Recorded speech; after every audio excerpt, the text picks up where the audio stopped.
Bienvenue dans le 15 du BTP. Dans ce programme, on met le cap sur l'innovation. Et on va commencer dans ce numéro par une interview de Sylvie Cassan. Elle est directrice du projet BIM pour Systra France. Elle va nous parler de l'intérêt de la maquette numérique dans le rail. Avec Julia Tortorici, on va passer en revue les actus marquantes du secteur. Et puis on fera aussi un focus sur les trophées Intermat de l'innovation. C'est une cérémonie à laquelle a participé la rédaction. On était là et on était là aussi dans les couloirs du Build Forward 2018. Qu'est-ce que c'est? C'était des startups qui gravitant autour du BTP qui sont venus un petit peu converser, voir un petit peu ce qu'on pouvait faire dans le secteur. On a aussi notre case Quel chantier et là on ne sera pas en reste sur l'innovation. On vous fera découvrir 3 reportages sur le terrain. Le premier, ça porte sur la plateforme digitale Express Rent. Le second, c'est la première démonstration en Europe des machines du coréen Hyundai. Et enfin, notre équipe s'est rendue près de Montauban, dans le sud de la France. On est allé découvrir l'entreprise RISA et un chantier de mise en œuvre de fibre optique. Voilà pour le programme et maintenant on retrouve Sylvie Cassan qui est notre invitée du mois et qui va nous parler du rail et du BIM. Bonjour Sylvie Cassan, alors on est ici pour parler de l'innovation et notamment du BIM. Vous pouvez rappeler un petit peu ce que c'est que le BIM parce que c'est un acronyme, on ne sait pas bien ce qu'il y a derrière. Le BIM, c'est un environnement ultra collaboratif, à la fois dans la construction du modèle et aussi dans les échanges autour de ce modèle et dans les échanges de données pour y arriver. D'accord. Alors le BIM, c'est pas qu'un langage, on est bien d'accord, parce que c'est pas une méthode de managing, c'est beaucoup plus que ça. C'est fondamentalement une grande transformation dans nos métiers et donc de la conduite du changement. Plus on échange entre métiers et mieux on conçoit. C'est quand même très différent, on est vraiment dans un autre monde ou pas? Quand on parle d'infrastructure, on parle de modèles sur plusieurs dizaines de kilomètres lorsqu'on parle d'un métro, sur plusieurs centaines de kilomètres quand on parle de lignes à grande vitesse. Donc pour nous, il a fallu déjà gérer des modèles sur plusieurs kilomètres. Et donc avec une spécificité concernant ces outils de modélisation pour du linéaire. C'est la raison pour laquelle on a développé en interne notre propre solution logicielle qu'on a baptisée BIM in One Click. On parle de BIM, autre acronyme, SIG, c'est quoi et c'est quoi le lien entre les deux? Parce qu'il y a beaucoup de termes là, est-ce qu'on peut dépioter un peu tout ça?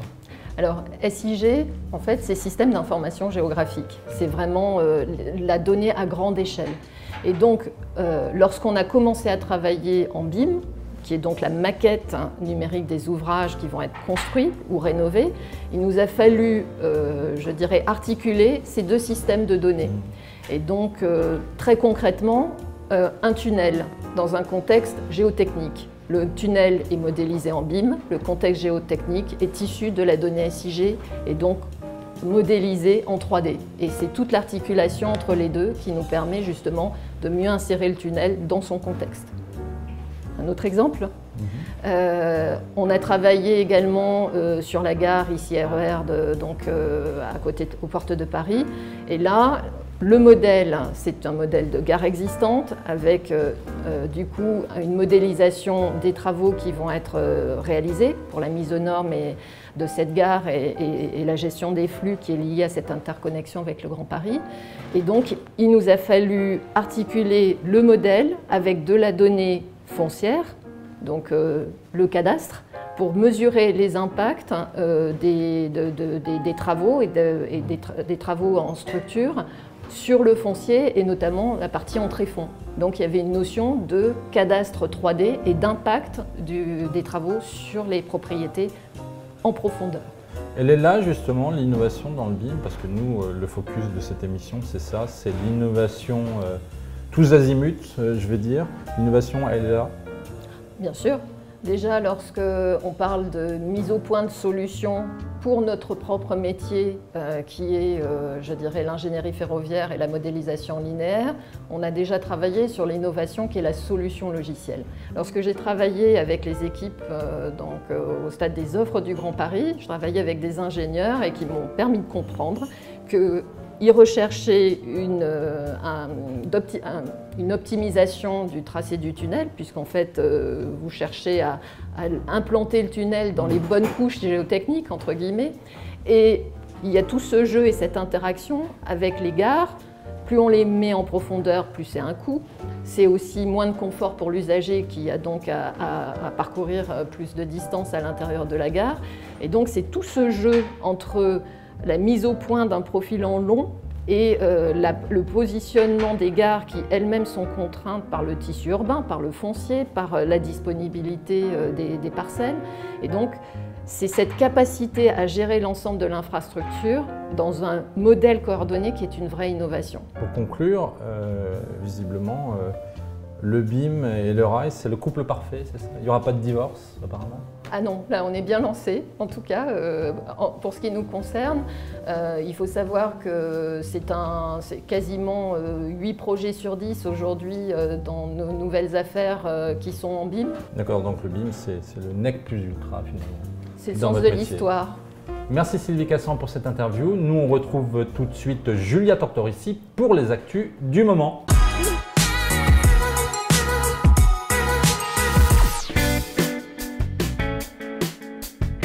Alors on est à la rédaction du 15 du BTP, vous le voyez, on retrouve Julia Tortorici, on va parler actu. Alors Julia, le Grand Paris, qu'est-ce qui se passe à Paris? Les contrats pleuvent à Paris, Steve. C'est Eiffage qui décroche le gros lot de la ligne 16. Et entre-temps, la RATP a commencé à attribuer les premiers lots du prolongement sud de la ligne 14. Alors pour te dire, on a Léon Gros et Soletanche-Bachy qui décrochent le lot 1, Razelbeck et Eiffage pour le lot 3, et NGE et Saligny-Imprégilo pour le lot 4. Siemens fait également partie du voyage pour la partie système d'exploitation ferroviaire. Il y a du monde, il y a du monde. Alors il y a une polémique révélée par le Canard enchaîné, j'apprends. Oui, le Canard enchaîné qui est là bien dans son rôle. Il dévoile les frais de transport incroyables de plusieurs élus et fonctionnaires du SIAP, ainsi que les rapports très intimes qui les lient au Parti communiste. Suite à ces révélations, il a également évoqué des marchés publics plutôt douteux, en proie à une corruption active, et il cite l'usine d'épuration de Clichy-la-Garenne. Julia, l'hôtel de la Marine, c'est place de la Concorde. Que s'y passe-t-il là? Il est en restauration, Steve, et un chantier de curage et de désamiantage est en cours. Il se poursuit actuellement et l'hôtel de la Marine ne rouvrira pas avant 2020. D'accord, donc pas tout de suite. L'Oxam, apparemment, ça explose. En 2017, le géant de la location a réalisé un chiffre d'affaires d'1,4 milliard, en progression de 48% et en croissance de 8%. C'est le double de 2016 et l'international représente désormais 39% du chiffre d'affaires. Alors encore une grosse boîte qui monte, NGE. NGE qui regroupe désormais toutes ces entreprises de fondation sous une seule bannière, NGE Fondation.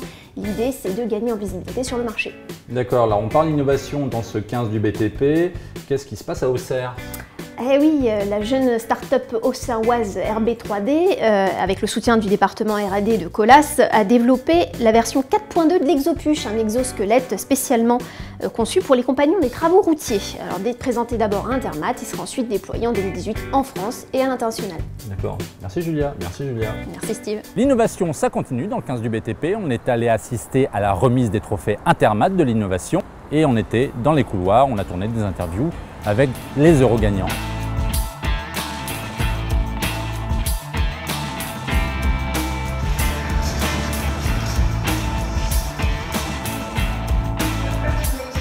On est maintenant avec Davy Guimard, qui est DG de Volvo CE, qui a gagné un prix pour une pelle électrique, la EX2. On est venu le voir, il va nous en parler parce que nous on ne connaît pas. Alors vous avez un prix, vous pouvez nous le montrer parce qu'apparemment vous avez l'air assez radieux. Ouais, tout à fait, on est assez content d'avoir gagné ce prix. C'est le X2, donc c'est pelle électrique. Un prototype fabriqué à Belay, développé à Belay, sur lequel on a un certain nombre d'atouts différents par rapport aux pelles tradis que l'on peut connaître, et notamment avec les principes de grands projets. On en a un en France qui s'appelle Projet du Grand Paris. On est plutôt dans cette démarche de vouloir pousser cette machine. Donc prototype aujourd'hui, mais avec un objectif de commercialisation d'ici 3 à 5 ans pour nous, donc c'est un vrai produit intéressant.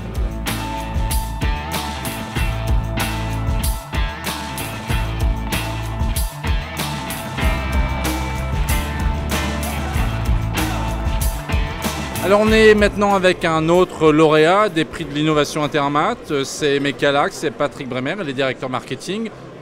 La marque a gagné un prix pour une pelle électrique, elle s'appelle l'EE12, elle a un numéro, bon bah voilà, chacun a ses marottes. Patrick va nous expliquer un petit peu qu'est-ce que c'est que ce produit, cette pelle, qu'est-ce qu'elle a pour gagner un prix ici. Alors, notre objectif avec cette nouvelle machine, c'était de créer une machine à zéro émission, donc 100% électrique, sans aucun compromis sur l'autonomie, la performance et la compacité. Donc on est parti d'une base existante qui était la 12 MTX et on a profité de l'architecture propre de cette machine pour intégrer une capacité énergétique fantastique. 146 kWh, c'est ce qui est nécessaire pour véritablement avoir 8 heures d'autonomie. Ça nous a permis d'avoir aucun compromis sur l'autonomie et sur la performance. Et grâce à l'architecture exclusive de cette machine, de conserver toute la compacité de la machine par elle-même.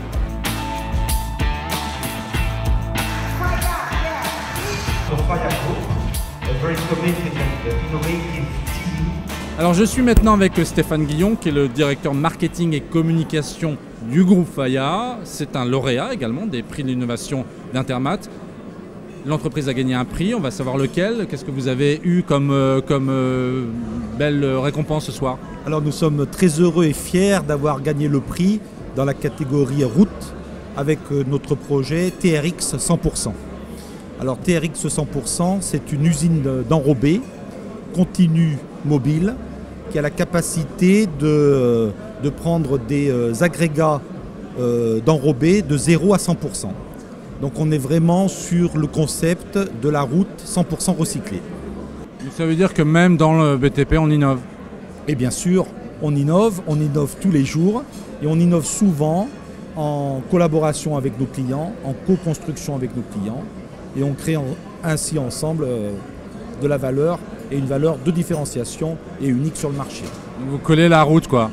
On colle absolument à la route. Très bien, merci Stéphane Guillon, merci beaucoup. Merci. Bien voilà, la soirée de remise des prix est terminée. Je vais même fermer la porte. Nous, on va se coucher. Alors les actus, c'est pas fini, on continue. On est allé voir ce qu'il se passait au Build Forward 2018. L'événement s'est déroulé à Paris. Il a regroupé toutes les startups qui évoluent dans le secteur du BTP. On y était, on vous montre ça tout de suite.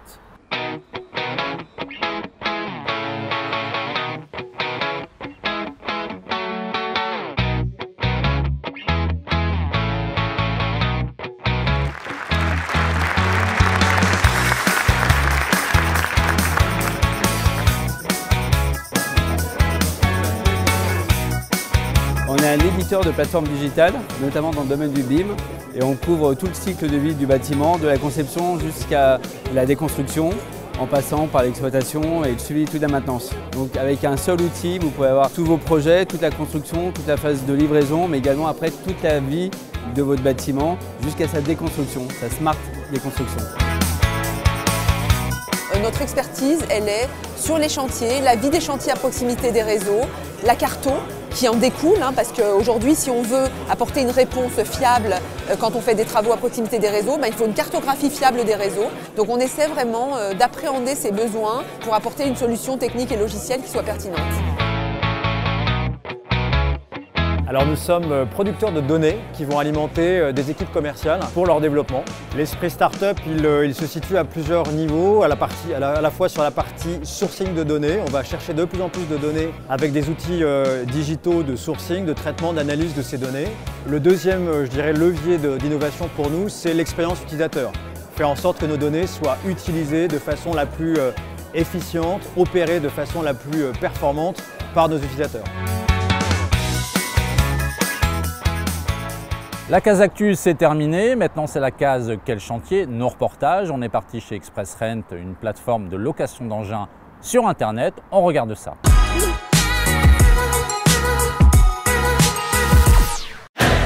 Un couloir de bureau comme dans n'importe quelle entreprise? Oui, mais la start-up Express Rent, c'est tout autre chose.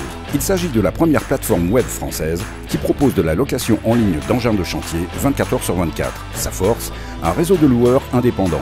Aujourd'hui, ils sont une cinquantaine implantés partout en France. Le credo, la proximité et la rapidité. L'objectif, c'est d'avoir un réseau de professionnels. Notre vision, c'est les professionnels avec les professionnels. C'est extrêmement important dans le marché de la location. On veut pouvoir parler à la fois aux grands groupes ou aux petits clients et leur dire la proximité, on vous l'apporte. La largeur de gamme, on vous l'apporte, avec une homogénéité de qualité d'expérience de location très forte. Une qualité au bout des doigts, puisqu'Express Rent, c'est 3 clics à peine pour finaliser une location. Avec un leitmotiv, la bonne machine au bon moment, au bon endroit, pour n'importe quel matériel. Le client réserve et paye en ligne comme il le ferait avec une voiture de location. Et avec les mêmes garanties et un catalogue quasi limité pour les affiliés. On a effectivement créé l'ensemble de l'écosystème digital pour faire fonctionner le back-office et puis le front-office du réseau Express Rent. Donc à savoir toute la marketplace qu'on a mis en place pour permettre à tous nos loueurs affiliés et membres du réseau Express Rent de mettre leur offre à la location sur le site. En rejoignant Express Rent, les loueurs locaux bénéficient d'une exposition nationale. Le marché de la location est désormais très concurrentiel. La dématérialisation des opérations est donc devenue primordiale pour survivre. Développer une plateforme numérique, ça demandait énormément de moyens et chez Express Rent, il y avait des solutions. Ça aide forcément la petite entreprise ou la moyenne, voire la grande, hein, puisqu'on a aussi des réseaux de 15, voire jusqu'à 30 agences.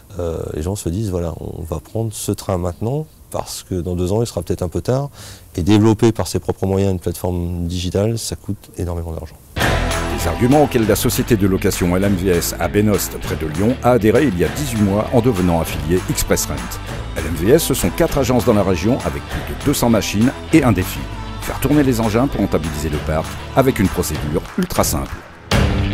Aujourd'hui, la solution Express Rent, ils ont le contact client, ils ont la formule, une plage horaire importante, week-end compris, ce qu'on ne fera jamais nous vis-à-vis d'un client, et donc une sécurité de règlement, puisque Express Rent prend tout en charge du début jusqu'à la fin. Et donc aujourd'hui, c'est un potentiel client qui est quand même important. Donc il n'y a pas de raison que ça ne marche pas. On a eu une commande sur l'application Express Rent. On a validé la disponibilité de la machine. Et là, on va faire l'état des lieux tout simplement avec l'application Express Rent qui est très simple. Et moi, hop, je valide. Et là, ça part directement à Express Rent et c'est eux qui gèrent le reste. LMVS compte dégager d'ici quelques mois environ 2% de son chiffre d'affaires grâce à la plateforme Express Rent. Reste à la start-up de continuer à convaincre que le web, pour louer, c'est une affaire qui tourne. On vient de le voir, ça bouge près de Paris, mais ça bouge aussi dans le sud de la France. À Montauban, l'entreprise Risa fabrique des trancheuses. Elle nous a montré ce qu'elle savait faire et c'est passionnant.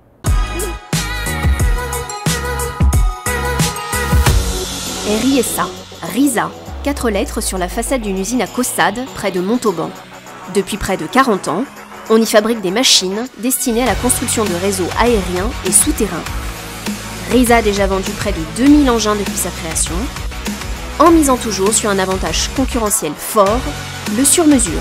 La force de Risa aujourd'hui, c'est sa capacité à innover, sa capacité à répondre aux spécificités du marché, avec un bureau d'études, 8 personnes, avec une usine totalement réorganisée, adaptée à une production de qualité et où le client est à l'origine de la commande et jusqu'au dernier instant. Nous n'avons pas de produit standard chez Risa. Risa, c'est que du spécifique pour la clientèle. Une clientèle qui bénéficie des dernières innovations, notamment pour ses trancheuses. Risa s'est allié avec Cummins pour les équiper de moteurs Phase 5. Un partenariat gagnant-gagnant. La chance, elle nous est donnée à nous de faire nos preuves pour installer un produit qui, à la base, paraît standard, mais qui en fait est spécifique pour Risa. Et la remontée d'informations que l'on va avoir dans le cadre du développement, du partenariat ensemble, va nous servir pour d'autres clients. Donc là, on va dire la chance et le partenariat, pour revenir là-dessus, et encore une fois, gagnant-gagnant. Donc c'est un mariage de raison. On peut dire que c'était un mariage de raison si vous le voulez. Un mariage qui séduit. À 200 km de là, près de Saint-Flour, c'est la trancheuse RT300 VS qui est mise en œuvre pour ce chantier de pose de fibre optique. Une opération conduite par Eiffage Énergie. Son besoin, la productivité. Pourquoi une Risa RT300? Parce qu'elle est d'abord facile à transporter, sans convoi exceptionnel, gabarit routier, poids de 23 tonnes, donc une vraie facilité de transport, beaucoup de mobilité.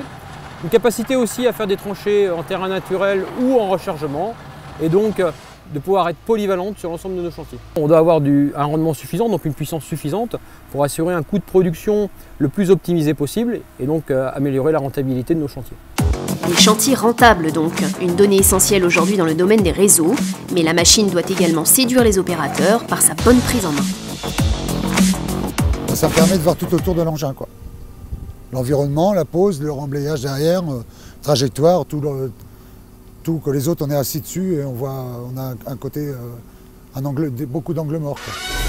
Risa, qui fait partie du groupe HTI, s'est positionné sur un marché de niche et bénéficie fortement du déploiement de la fibre optique en France. Un marché porteur que veut capter le constructeur en modernisant sans cesse sa gamme d'engins. Les réseaux, eux, sont en de bonnes mains.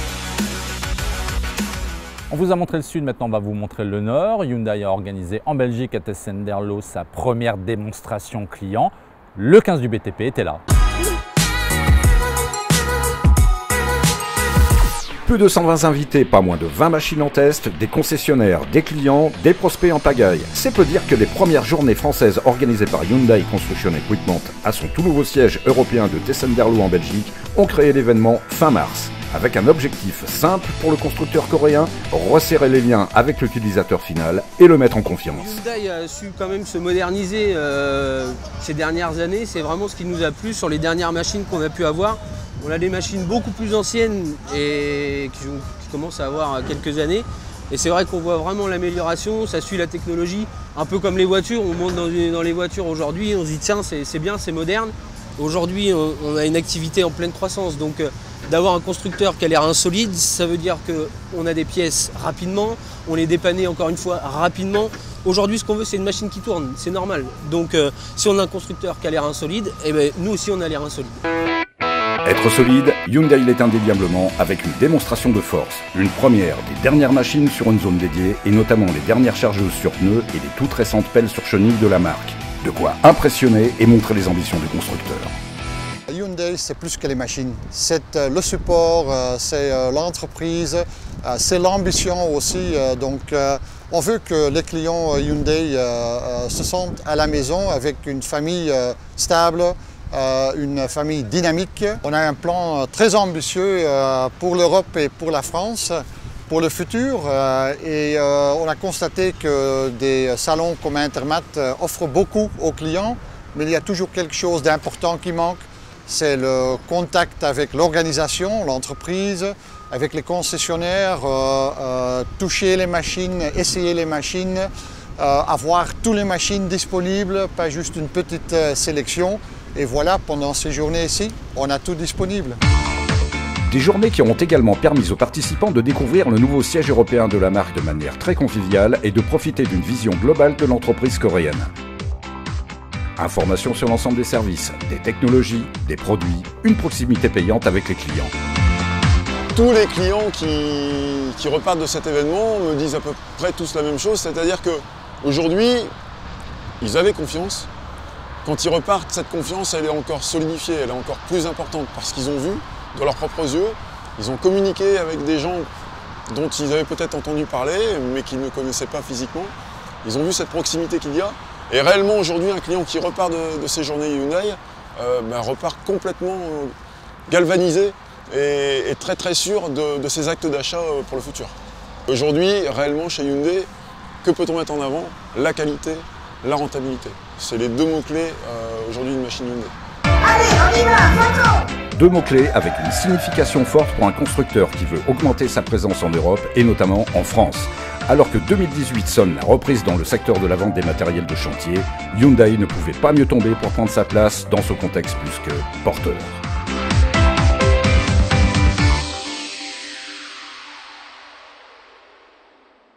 Et voilà, le 15 du BTP, c'est fini pour aujourd'hui, mais on se retrouve sur Intermat. On sera présent tous les jours avec une quotidienne. Vous pourrez voir ça sur constructioncayola.com. En attendant, nous, on part en reportage.